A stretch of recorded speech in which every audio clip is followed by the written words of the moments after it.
time for Where Hollywood Hides. Here's Bob and Suzanne. Chicken joke! I'm Mrs. Cleaver. From Television City in Hollywood. Boy, the way Glenn Miller played.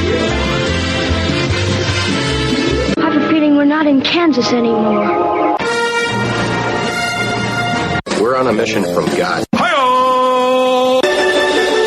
Run, Forrest, run! We can rebuild him. We have the technology. You had me at hello. Nando. Baby, you're the great.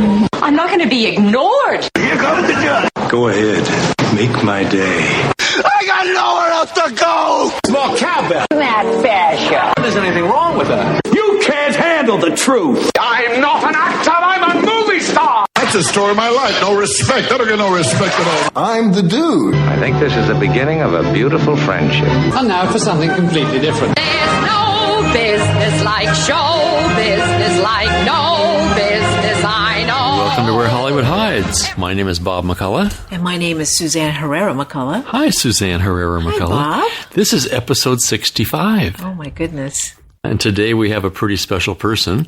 Someone that you worked with some time ago. The man is a man of many colors, very much a Renaissance figure in my mind. Terrific actor. Unbelievable actor, terrific roles and great history on stage and screen, and now a renowned artist and author, Duncan Regehr. Before we get started, I just want to make mention of the fact that my good buddy Mark Stauffer now has an online video course based on his book called Money for Your Movie Guaranteed. Both the book and the video course are the step-by-step guide to financing your film with a phone call. If you have a script and you want to turn it into a motion picture, you're going to need money and lots of it. Mark's video course and the book, Money for Your Movie Guaranteed, they're step-by-step guides that show you exactly how to raise significant amounts of production financing while retaining complete control of your movie. Worth well more than its weight in gold, I promise you. And again, it's Money for Your Movie Guaranteed. First video course lesson is free. So check it out. That's pretty good. Yeah, it's at moneyforyourmovieguaranteed.com. All right, so Suzanne has created the Santa Barbara International Screenplay Awards, the screenplay contest where every connection leads to Hollywood. This is a contest that's unique in that it features the industry's only professional line notes and live consultation entry option. You can enter and get 60 to 90 minutes of on-screen line notes with your screenplay. It is like a private class. Well, it's really what happens when you're in a studio setting. You have a meeting and you get script notes right on the script. I've had plenty of those meetings. I've had scripts thrown at me because some of them weren't all that wonderful. Gee, that sounds terrible. We're not going to throw any scripts. We're not throwing scripts at people. But, Santa Barbara is really paradise for writers because it is where every connection leads to Hollywood. It's really where the film industry began and has always attracted Hollywood's leading writers, directors, producers, agents, managers, well, everybody, movie talent. Well, we're here. We're here. It's at SantaBarbaraScreenplayAwards.com. Check it out. There are 4 different levels of entry, tremendous prizes. So check it out, SantaBarbaraScreenplayAwards.com. So now, here's Duncan. Hi. Hi, Duncan. How are you, Bob? Hi, Suzanne. Boy, it's been a long time. Oh, it has, isn't it? Well, I must say, first thing I want to do is thank you so much for the books. You're most welcome. I am blown away. They're beautiful. You have to understand. You have to understand. My familiarity with you really comes, you as an actor, and to discover that you are probably a national resource, having artwork in galleries and at the Smithsonian, for God's sakes. I mean, it's pretty impressive. Very impressive.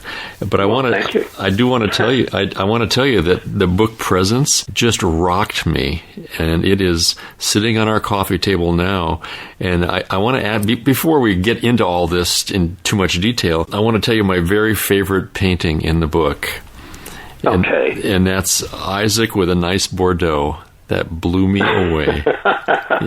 Because it has a comedic overtone as well as something really, well, all your paintings have there's a lot of meaning. There's depth. It's not just an image, Well, and my favorite, even though there are many of them I love, I really loved your self-portrait right at the beginning of the book. So let's go to the beginning, if you don't mind. And I'm sure you've been asked this a million times, but you have to bear with us because we have lots of followers all around the world, and I'm sure they would love to hear your story. You're really kind of a Renaissance guy, so let's go in the Wayback Machine a little bit and tell us how Duncan Regehr got into the arts to begin with, and a little bit about your background. What led you to your acting and writing and painting career? Well, I kind of always knew that I was going to be an artist, a painter. My father was a painter, amateur painter, but I knew that very early on as a child, and I was always drawing and painting and stealing my father's paints, and I was probably pretty annoying at times. Really began with that, and then, later on my mother introduced me to literature. She was a big fan of that and science and all of those things, and I was intrigued by that. And I think by the age of 12, I knew I was also going to include acting with what I wanted to do, because I loved Shakespeare and I loved poetry, and, I loved speaking it. When I was 16, I auditioned for a Shakespeare company up here called Victoria Fair, and I got in. So I was kind of going to school and also working as a professional actor. That's quite impressive at that age. Were you a tall kid? Yeah. Okay. I was. I wasn't when I was, when I reached about the age of 14, I think I shot up. As a young actor, you probably have your physiology certainly contributes to your ability to play certain roles. That's true. But I continued on, painting all through that and working. Yeah. Does the Canadian educational system encourage a devotion to the arts? I mean, here in the States, young kids are kind of pushed into math and science and kind of the cookie cutter education. Well, I've always found, in both countries, Canada and the U.S., that the pushing kids into sports is more important than, that's true. Language. The arts do languish. The sports are put in advance of the arts. And really we should be doing both. Right. Encouraging children in all areas. I think, with the push of sports, you get more team-oriented individuals, and the arts sort of may encourage a bit more of an individual approach to things. But that individual approach is what makes people distinctive, unique, and who they are, and productive. Yes. Yeah. They can have more of an expression of themselves rather than saying, we're a team and we think one way and exactly. We're all the same, and So you're a young guy and you get into the Shakespeare Company in Vancouver. And how did you get to Hollywood? After I finished school, I really took off and went to Vancouver. But Victoria's on Vancouver Island, which is sort of a very different place than Vancouver. So I went there and I worked in professional theater in Vancouver for a couple of years, and then auditioned for Stratford and got into Stratford and went to Stratford, and from there went to Toronto and continued on working regional theaters throughout Canada, and then eventually decided I was going to go to Hollywood at around 1980. So tell us what those first days were like. I mean, a guy from Canada landing in Hollywood is a little bit of a fish out of water. In a way, but I had my ducks in a row with, resume and all that sort of thing, and, walked into a few places and got an agent almost immediately. So I auditioned for a thing called The Greatest American Hero. That was a Steve Cannell show at Paramount, wasn't it? Yeah. And, Steve Cannell was responsible for helping me get an H2 so that I could work there. Which was very important. Yeah. Very, very important. You couldn't do anything without that. No. And then from there, things started to expand. I, did a couple of movies of the week, and they also required an H2, and then eventually I got what they called an H1 through Warner Brothers, because I started doing a television series called Wizards and Warriors. Sure. Did you appreciate at that age, at that time, how lucky you were? I mean, to walk in and get cast fairly quickly, and to have supporters like Cannell and connections. Once you've done well in one of those series, your name gets out really quickly. But there are people who spend decades trying to get to that point. Yeah, I know. I didn't even think about it at the time, to be honest with you. Perhaps I was too arrogant. This is the way things are supposed to be. That's right. The universe is supposed to unfold as it's supposed to, right? This is how it goes. Yeah. But I didn't think about it. Later on, of course, I look back and I think, yeah, you were lucky. Yeah. Very fortunate. So had your classical training really prepared you for the film world? I mean, film acting and stage acting are completely different. It's terrible.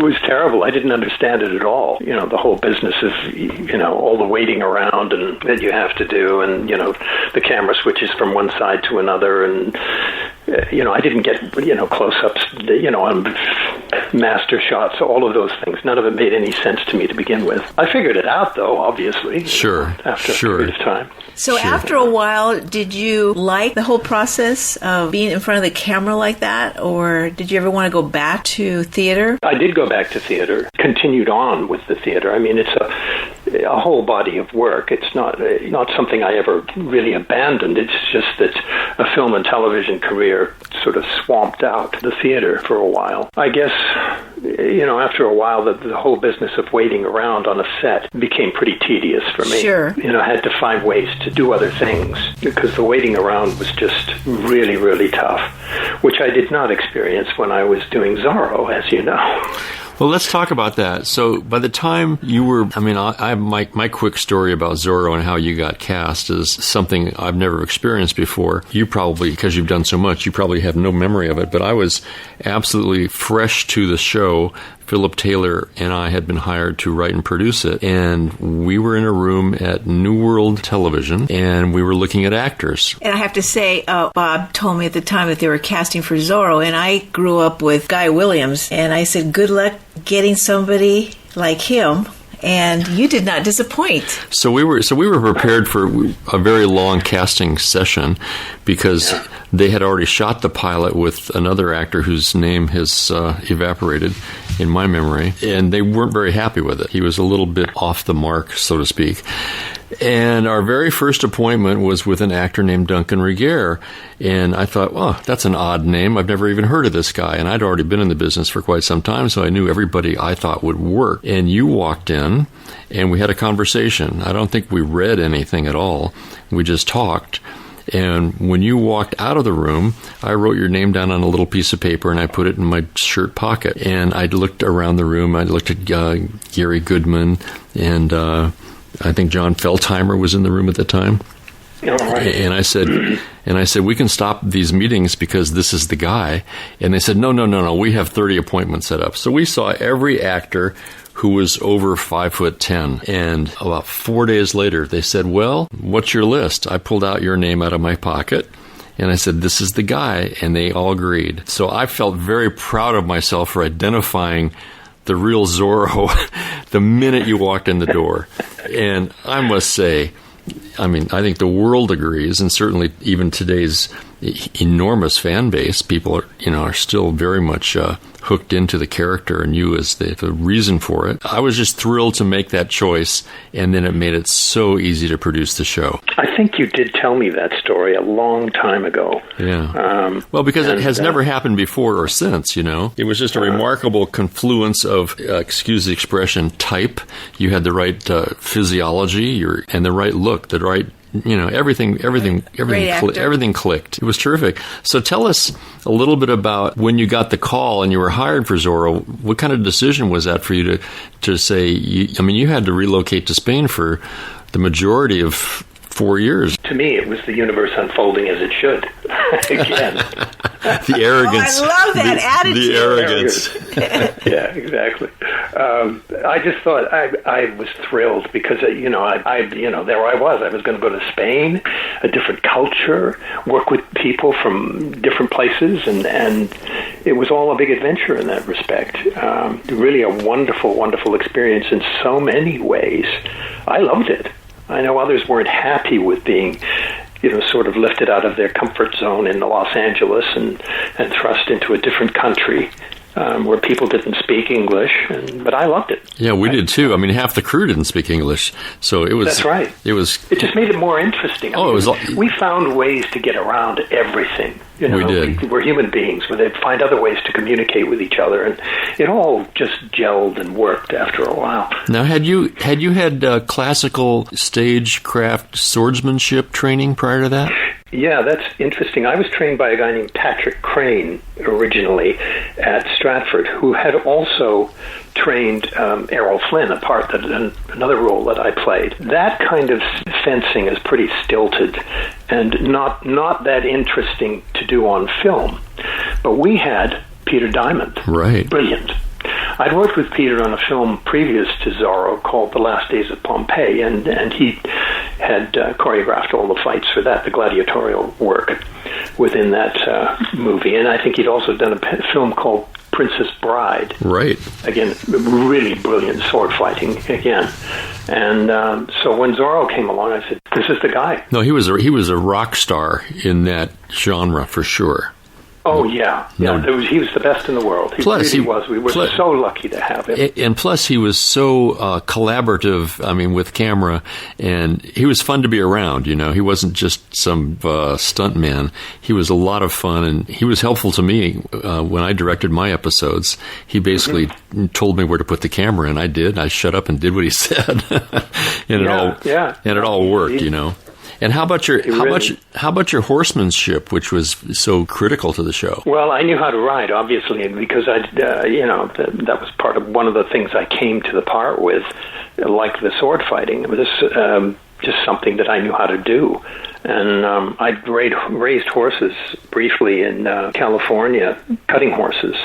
And I had a partner, and it wasn't a business that did very well, because it isn't actually a business. It's more like buying a sailboat. Right. You pour money into it and it disappears. A lot of actors say that they can do all this, and they really can't. They just put it on their resume because they've dabbled in things, and you were the real deal. So I think they were very fortunate to have you. It was blind luck on the part of the producers to have somebody who knew all this stuff going in. Otherwise, as you know, using doubles on horseback sometimes is a little bit of a joke. I remember Gary Goodman coming out in the early days. Peter Diamond, by the way, was terrified of horses. Did you know that? No, I didn't. No, he was a brilliant swordsman, but horses terrified him. Interesting. Well, that's absolutely terrified. That's because the horses are so much bigger than he was. Yes, probably something to do with that. But anyway, we were, going to the sort of training camp to get your seat for the horse, and make sure that you knew how to ride. And Gary was always kind of skeptical about the whole thing because he did a lot of riding himself. And I took the horse and I just went off on it, and then Gary sort of eventually showed up on the trail, and he was sort of eyeing me and saying, well, let's just take the horses into a little bit of a trot and see, what's. I could tell that he was, trying to figure out whether I could actually ride or not, or if I was just sitting up on top of a horse. And so I said, sure. And then I looked at him and I said, and now we're going to gallop. And you took off. So he got his answer anyway. I'll bet. He knew that I could ride. No, if you look at those episodes today, it's seamless. When you wheel Tornado around and take off in a cloud of dust, there's no cutting. It's all Duncan Regehr. So, Bob, did you have stunts? Oh, we had a stunt rider. Yeah. We had a great stunt man on that, a guy by the name of Ignacio Carrera. That's right. Oh, that's a great name. And Ignacio was brilliant. He was just brilliant. I couldn't imagine that the production would risk their star actor on every riding scene. We didn't have Duncan, jumping off of rooftops, but those riding scenes. I did a few of those. I have to admit. Yeah. But it was the difficulty of being in two places at the same time. It was a huge schedule. I played two leading roles, really, basically. So I couldn't be everywhere. Right. And Ignacio was there, and he was fantastic. He was a gymnast, and he did wonderful things. I really liked him as a person too. He was really a wonderful guy. Yeah, again, a great collaborator. Not somebody you had to go find. He wasn't asleep in his trailer. He was always ready to go. He was ready to go, and he came up with great ideas, and he was wonderful. Which brings me to a point I want our audience to know about, because a lot of people in our audience are actors or want to be actors, or they want to get into production. And there are only two people I've ever worked with, and I've done as many shows as you have probably, and I've worked with lots of people, big-name people, but only two people stand out in my mind as having the discipline and the fortitude to get the shot every time. And one of them is Jane Wyman, an Academy Award winner that I worked with on Falcon Crest, and she was the oldest person on the set by 25 years, and she never sat down. And then there was Duncan Regehr. in 120-degree heat in Madrid, Spain, wearing a black hat, a black cape, and everybody else is dying of the heat, and you're standing up.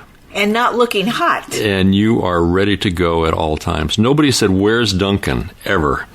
And that's how we got that show done. We were shooting 6 shows at a time, and without you, with the ordinary actor, that show could never have been done. The ordinary sense of entitlement, where's my fan, where's my shade, that sort of a thing, it couldn't have been done. So I just compliment you, and I've said this to you before, you're the reason I kept standing up, because without you doing your job, nobody could ever have done theirs, and I just compliment you on that. There should be an award for that, in my opinion. An award for insanity. I'm very, very flattered that you included. Well, for stamina, I recall lunches, and I was telling Suzanne about this. I was telling Suzanne about this earlier today. They would have a beautiful lunch spread every day on the set. I mean, hors d'oeuvres and shrimp cocktail and all this stuff. And I recall you having lunch of sliced tomatoes. And I asked you about that, and you said, well, if I eat too much, I'll never be able to do this. And you were so disciplined. It's just remarkable. And this is a long time ago. I'll never forget. He still remembers that. I'll never forget everybody else sitting down to all kinds of meats and things like that, and you're eating sliced tomatoes. So that was something that I'll never forget, So after Zorro, how did things go in terms of the acting career? Well, I have to preface that by saying, doing Zorro, I thrived on the scheduling and working, basically 7 days a week, because Peter Diamond and I would meet on Sundays. We worked, Monday to Saturday, and then Sundays, were not a holiday for me. We had to choreograph the fight scenes. Sure.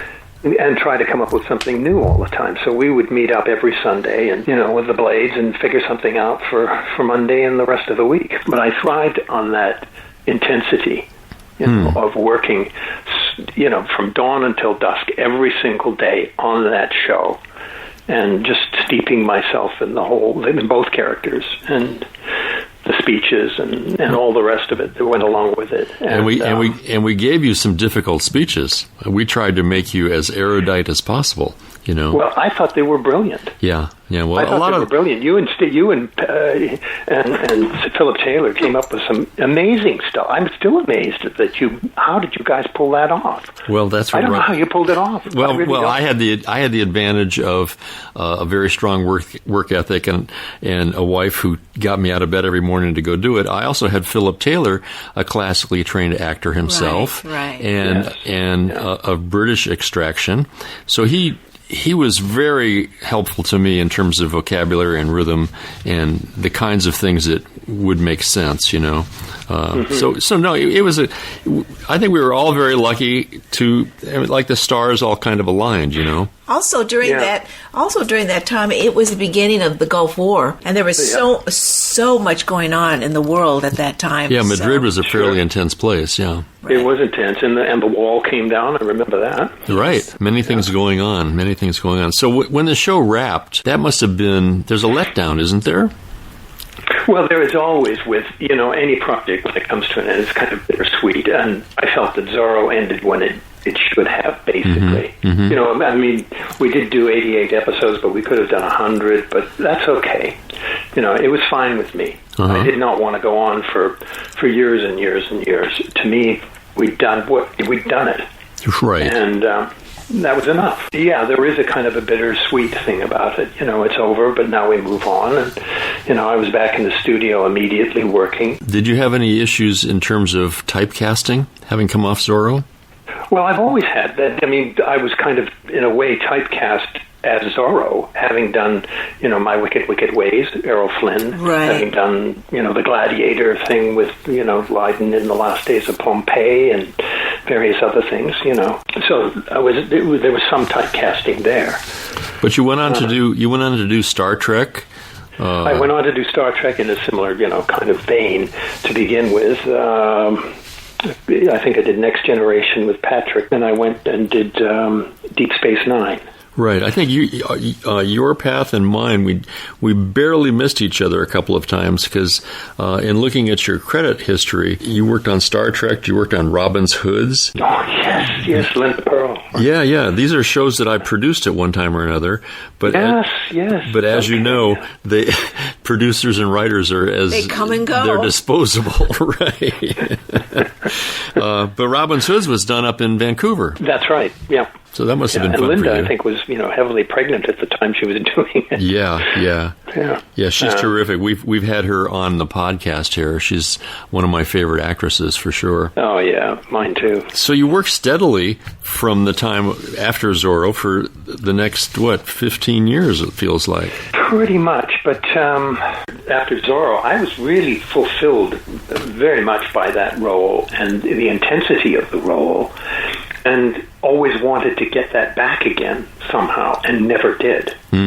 I mean, there was a lot of waiting around on sets and going back to a situation where as you spoke of some actors, their temperament takes them into another kind of area, and I tired of dealing with all of it. I'll bet. I didn't want to do it. I didn't want to run around and audition for roles. I didn't want to spend 2 hours on the 405 traveling from one place to another when I felt that my creative time could be better spent. Sure. I tired of the whole thing. I really did. Well, and that's not to say that I'm tired of acting. I love acting. I love strong, great roles, iconic roles work for me. Mm-hmm. While you were on Zorro, and your hours were very long, I know, did you miss painting? I was, yes, thinking about it all the time. In fact, I created a whole series of paintings while I was there. Really? Well, they were actually drawings, graphics. About Zorro, and they later developed them into a series called the Fox Graphics. So basically, you made a choice to work on your own terms. Yes, very much so. It just became clear that it was the only thing I could do. I just could not spend that time of my life waiting. That's remarkably wise, because as you know, so many people hang on and they wind up on the 405 or sitting in reception areas waiting to be called in to read 3 lines. Exactly. I've always thought it was fairly demeaning to people of real talent, The process, it's the process, and it's not always a wonderful process. And as I say, it doesn't mean that I don't like acting. Sure. It's just that I'm going to spend my time in another way. Sure. So at what point in time did you decide that you're devoting yourself to your art? Because you've obviously really committed to this. This is not a hobby for you. I think to clear up any confusion about it, that I can't compare the two vocations, but there's no doubt that art making is my calling. It's been the primary field of endeavor throughout my life, and it reminds me of a story. I was in a movie called Secret Lives in Vancouver a few years ago, and I was my paintings were featured as an integral part of the story. And during the filming, a producer commented on my appearance, and he said, you look more like an actor than a painter. You don't even dress like an artist, he said. How did you feel about that? Well, I replied with, pompous mock sincerity. And I said, but I don't dress like an artist. That's funny. I am an artist. That's a good line. That's classic. But that shows you what the business does to people, right? Everybody's got to be in their slot, Well, we all judge a book by its cover. Artist, actor, author, they're just labels. It's in the end, I guess. In talking about your art, because I'm very much a fan, tell me about the medium you've selected and kind of what you see as what you're bringing forth, because your paintings have a kind of a not a spiritual theme, but there's a mystique to them. And I'm going to put some of these images, if you don't mind, up on your. I mean, in the book Presence, there are some very profound images, I'll put it that way, that give the viewer a real sense that not a lot of artists are able to convey. So how did you pick your medium and the kind of theme I see, the light and shadow theme, And I have the same question about your book of poems and drawings, Scarecrow. I don't know. I've always looked at art making as the magic of seeing, and the seeing of magic as kind of being, one in the creative experience. And expression of your vision feeds and sort of transforms and ultimately becomes reality. It's magic realized, sort of. And I've always tried to make my art as being more than just a chronicle of what already has manifested. It sort of mirrors more of whatever my intellect is in the emotion, and I really hope to reflect a view of the universal, the unrealized.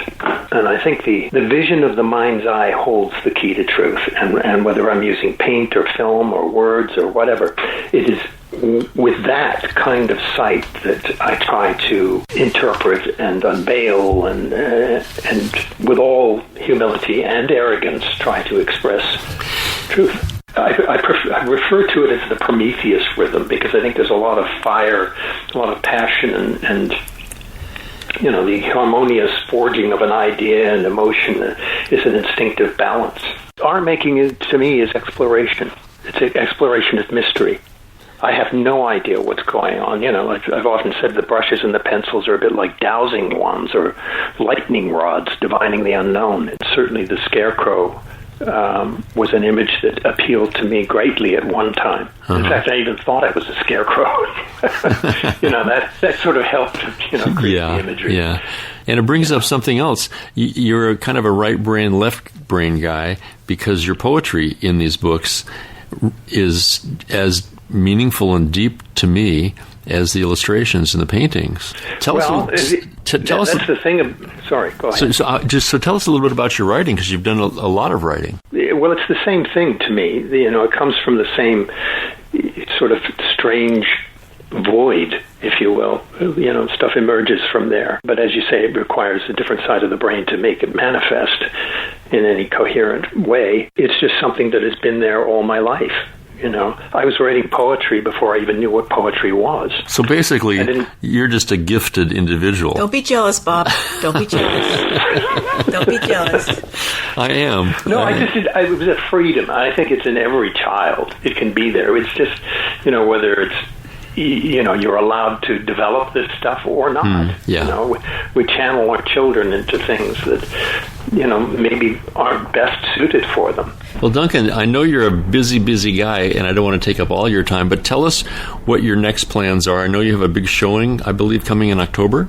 That's right. October 28th, I have an exhibit at the Petley Jones Gallery in Vancouver called Journey. And I've been working on this series of paintings for a while now. And we're going to put the opening show on then. And so that's been taking up a lot of my time, along with, writing another book called Solus that deals with the singular figure. Cool. I guess I'm doing a couple of conventions as well in October, something called Fright Night. Well, tell us what that's like when you go to these conventions. It's very nice to meet people. The fans come from all over the place, and they're interested in either Zorro or, another film that I did, Monster Squad, in which I played Dracula. And so it's sort of a cult film. And of course, Star Trek is very big on the list. Right. Sure. So are these autograph sessions where people want to get your picture and that kind of stuff? They get a picture and then you sign things, and it's nice to go to them and meet people occasionally. Isn't it nice to be loved? Maybe not on a full-time basis, but, I'm sure it feels good to walk in and... The periodic love fest. Yeah. Right. The periodic love fest, I guess so. It's nice. That's nice, and seeing old friends is nice, too. Sure. I never got into the business of acting because I wanted to be famous. I always understood it as being a kind of a part of the program that was necessary, that you have, some sort of public identity. But my intrigue with acting was always the role. I was always interested in creating the role and in the scripts and how the story unfolded, what was the arc of the character. And most people today don't even consider that as being part of the program. It's two things to them, fame and money. Yeah, most people care about their dressing room trailer. So with that in mind, what advice would you give to a young man living in Vancouver or a young woman who wants to be an actor and they want to follow in the footsteps of someone like Duncan Regehr?